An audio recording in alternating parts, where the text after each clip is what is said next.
बिस्मिल्लाहिर्रहमानिर्रहीम। अस्सलाम वालेकुम। कैसे हैं आप सब लोग? उम्मीद करती हूँ सब खैरियत से होंगे। आज मैं आप लोगों के साथ शेयर करने वाली हूँ बहुत ही मज़ेदार और चटपट से बनने वाली बीफ कोफ्ता रेसिपी। और ये एक ऐसी डिश है जो हर दस्तरखान की शान बढ़ा देती है। और अगर आप भी चाहती हैं कि आपकी किचन की खुशबुएं पूरे घर में महके तो आज ही सीखिए कोफ्ते बनाने की आसान और मज़ेदार तरीका सिर्फ मेरे चैनल कुकिंग विद आबदा अहद पर। अब देर किस बात की, तो चलिए शुरू करते हैं इसको बनाना। तो सबसे पहले मैंने एक चॉपर लिया है और उसमें मैं शामिल करूंगी 2 दरमियाने साइज़ के प्याज। तो यहाँ पर सबसे पहले हम चॉपर में हरा धनिया, प्याज और पुदीने को चॉप कर देते हैं ताकि ये गोश्त के साथ बिल्कुल बारीक फाइन चॉप हो जाए। अब यहाँ पर आप देख सकते हैं प्याज, हरी मिर्चें, पुदीना बिल्कुल फाइन चॉप हो गया है। अब प्याज के साथ मैं गोश्त शामिल करूंगी जो मैंने बीफ का लिया है और वज़न में है ये 3 पाव। गोश्त को मैंने 3 से 4 बार अच्छी तरह धोया है और खुश करके चॉपर में शामिल किया है। गोश्त को हमेशा छोटे छोटे पीस बना के चॉपर में शामिल कीजिएगा, इस तरह मशीन भी खराब नहीं होगा और जो कीमा है वो बहुत ही जल्दी बनेगा। और अब इसमें शामिल करेंगे 1 चम्मच नमक और 1 चम्मच हम लहसुन अदरक का पेस्ट। इन्हीं 2 मसालों के साथ पहले हम कीमे को 1 से 2 बार चॉप करेंगे ताकि जो लहसुन अदरक और नमक है कीमे के साथ अच्छे से मिक्स हो जाए और इसके बाद हम दूसरे मसाले शामिल करेंगे। और अब यहाँ पर मैं शामिल कर रही हूँ 3 खाने के चम्मच भुने हुए बेसन को।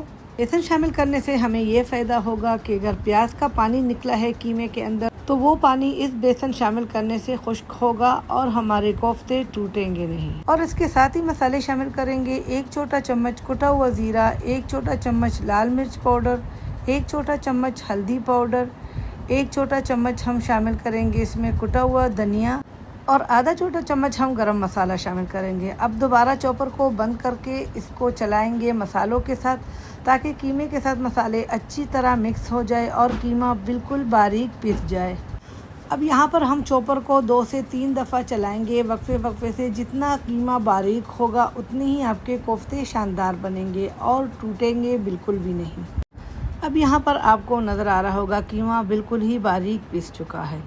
अगर आपके पास ये चॉपर नहीं है तो आप बाज़ार के कीमे से भी कोफ्ते बना सकती हो। जहाँ से आप कीमा लेती हो तो उसी को कहना कि भाई कोफ्तों के लिए कीमा चाहिए तो वो आपको 2 दफ़ा कीमा निकाल के देगा मशीन से, तो वो इसके लिए बेहतर है। घर ला के सारी चीज़ें बेसन के साथ मिला के कोफ्ते बना सकती हैं आप, तो वो भी बिल्कुल नहीं टूटेंगे और अच्छे से आपके कोफ्ते बन जाएंगे। अब यहाँ पर कीमे को हमने बाउल में निकाल के आप देख सकते हैं कीमा बिल्कुल कोफ्तों के लिए रेडी है। अब हम कोफ्ते बनाएंगे तो उसके लिए सबसे पहले हम हाथों पे थोड़ा सा ऑयल लगाएंगे और थोड़ा सा कीमा लेके इसको अच्छी तरह प्रेस करेंगे और फिर गोल गोल घुमा के कोफ्ता तैयार करेंगे। कोफ्ते में क्रैक्स बिल्कुल भी नहीं होनी चाहिए। कोफ्तों को आपने बहुत ही हमवार बनाना है। अगर छोटी सी भी क्रैक्स हो तो ये तलते वक्त इसकी गैप बढ़ जाती है और कोफ्ते अच्छे भी नहीं दिखते और कोफ्ते टूट जाते हैं। तो इसी तरह कोफ्तों में क्रैक्स बिल्कुल भी नहीं होनी चाहिए। अब और इसी तरह हमने सारे कोफ्तों को रेडी कर लिया है। 3 पाव कीमे के साथ हमारे थ्राइस कोफ्ते बन के तैयार हो गए हैं। बहुत ही कम खर्चे में बहुत ही ज़्यादा कोफ्ते आप घर पर तैयार कर सकती हैं। अब कोफ्तों की ग्रेवी के लिए यहाँ पर हम प्याज को 1 से 2 मिनट फ्राई करेंगे। तो उसके लिए मैंने पैन लिया है और उसमें 2 चम्मच कुकिंग ऑयल शामिल किया है। कुकिंग ऑयल जब हल्का सा गर्म हुआ इसमें मैंने शामिल किया है 4 रफली कटे हुए प्याज। साथ ही मैंने 20 गिरियाँ बादाम की शामिल की हैं जिसका मैंने छिलका गर्म पानी के साथ उतार के इसमें शामिल किया है और 4 मैंने हरी मिर्चें शामिल की हैं। अगर आप बादाम शामिल करना नहीं चाहते तो इसके बगैर भी आप कोफ्ते आसानी से बना सकते हैं। और यहाँ पर मैंने प्याज को 2 से 3 मिनट फ्राई किया है हल्का सा ताकि इसका कच्चापन दूर हो जाए। अब चूल्हा बंद करके इसको उतार देते हैं, इसको ठंडा करने के लिए रख देते हैं। और यहाँ पर हम एक पैन लेंगे, इसमें कोफ्ते फ्राई करने के लिए हम शामिल करेंगे कुकिंग ऑयल। और कुकिंग ऑयल जब अच्छे से गर्म हो जाए तो इसमें हम शामिल करेंगे कोफ्तों को। कोफ्ते आपने उतने ही शामिल करने हैं जितने आपके पैन में गुंजाइश हो। हल्का सा इसको हिलाएंगे और चम्मच नहीं चलाएंगे। 2 से 3 मिनट के बाद हम हल्का सा चम्मच चलाएंगे और 4 से 5 मिनट के बाद इसका साइड हम चेंज करेंगे। और तकरीबन 4 मिनट के बाद अब हम इसका साइड चेंज कर देंगे। इस पे प्यारा सा गोल्डन कलर आ चुका है। अब इसको अलटते पलटते हम फ्राई करेंगे ताकि ये अच्छे से गोल्डन फ्राई हो जाए। और यहाँ पर हम फ्लेम को मीडियम रखेंगे। दरमियानी आंच पे इसको फ्राई करेंगे। अगर ज़्यादा आंच पर फ्राई करेंगे तो ये अंदर से कच्चे रह जाएंगे, और अगर स्लो फ्लेम पर फ्राई करेंगे तो काफ़ी टाइम ले सकता है ये फ्राई होने में, और इतनी देर में ये सख्त पड़ जाते हैं। तो इसको बस दरमियानी आंच पर जल्दी जल्दी फ्राई करेंगे, और साथ ही हम चमचा चलाते रहेंगे। अब यहाँ पर हमारे सारे कोफ्ते रेडी हो चुके हैं। अब इसको हम एक बाउल में निकाल के इसके लिए हम ग्रेवी तैयार कर लेते हैं। अब ग्रेवी बनाने के लिए मैंने फ्राई पैन में वही तेल शामिल किया है जिसमें मैंने कोफ्ते फ्राई किए हैं। अब कुछ कड़े मसाले शामिल करेंगे। 2 से 3 टुकड़े दालचीनी के, 2 सब्ज़ इलायची, 1 बड़ी इलायची, 3 से 4 लौंगे और 2 तेज़पात। अब इस कड़े मसालों को हम 1 मिनट फ्राई करेंगे, और इसके बाद हम शामिल करेंगे 1 चम्मच लहसुन अदरक का पेस्ट। लहसुन अदरक के पेस्ट को हम चंद सेकंड तक फ्राई करेंगे ताकि इसका कच्चापन दूर हो जाए, और इसके साथ ही हम शामिल करेंगे प्याज जिसको हमने तल के रखा था। अब इसको हमने ब्लेंडर मशीन में फाइन चॉप कर दिया है। अब इस प्याज को हम 5 मिनट तक फ्राई करेंगे, क्योंकि इसको हमने पहले भी फ्राई किया था। और 5 मिनट के बाद इसमें हम मसाले शामिल करेंगे।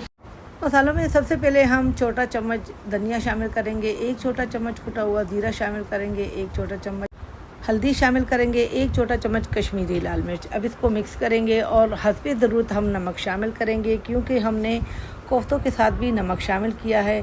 अब इसमें हम शामिल करेंगे 4 टमाटरों का पेस्ट जो हमने पहले से जूसर जार में बना के रखा था। यहाँ पर आप टमाटरों की जगह 1 पाव दही भी शामिल कर सकती हैं। अगर आप टमाटर शामिल नहीं करना चाहती तो यहाँ पर हम टमाटरों को तकरीबन 5 मिनट पकाएंगे इस पर ढक्कन रख के, और इसके बाद हम इसमें कोफ्ते शामिल करेंगे। 5 मिनट के बाद आप देख सकते हैं टमाटर अपने ही पानी में पक चुके हैं, और अभी इसमें ग्रेवी है तो इसमें हम कोफ्ते शामिल करेंगे और पानी शामिल नहीं करेंगे। इसी ग्रेवी के अंदर हमारे कोफ्ते पकेंगे। कोफ्ते शामिल करने के बाद इसको अच्छी तरह मिक्स करेंगे, और इसको ढक्कन देंगे तकरीबन 15 मिनट के लिए हल्की आंच पर। अब यहाँ पर 15 मिनट पूरे होने के बाद आप देख सकते हैं हमारे गर्मा गर्म रसीले और मसालेदार कोफ्ते तैयार हैं। और क्या खुशबू है किचन में, तो जैसे ईद हो गई हो। हर कोफ्ता इतना नरम कि निवाला लेते ही मुंह में घुल जाए, मसाला ऐसा कि दिल खुश हो जाए, और जो मज़ा इसमें छुपा है वो सिर्फ चखने वाला ही जान सकता है। ये सिर्फ कोफ्ते नहीं हैं, ये मोहब्बत, महारत और मसाले की जादूगरी हैं। एक बार बनाएंगे तो बार बार बनाएंगे, और घर वाले कहेंगे अम्मी वही वाले कोफ्ते फिर से बना दे। तो अगर आपको भी आज की ये रेसिपी पसंद आई हो तो वीडियो को लाइक ज़रूर करें, चैनल को सब्सक्राइब करें, और कमेंट में ज़रूर बताएं कि आपके कोफ्ते कैसे बने। दुआओं में याद रखिएगा, अपना बहुत सारा ख्याल रखिएगा। मिलते हैं एक नई रेसिपी के साथ इंशाल्लाह। अल्लाह हाफिज़।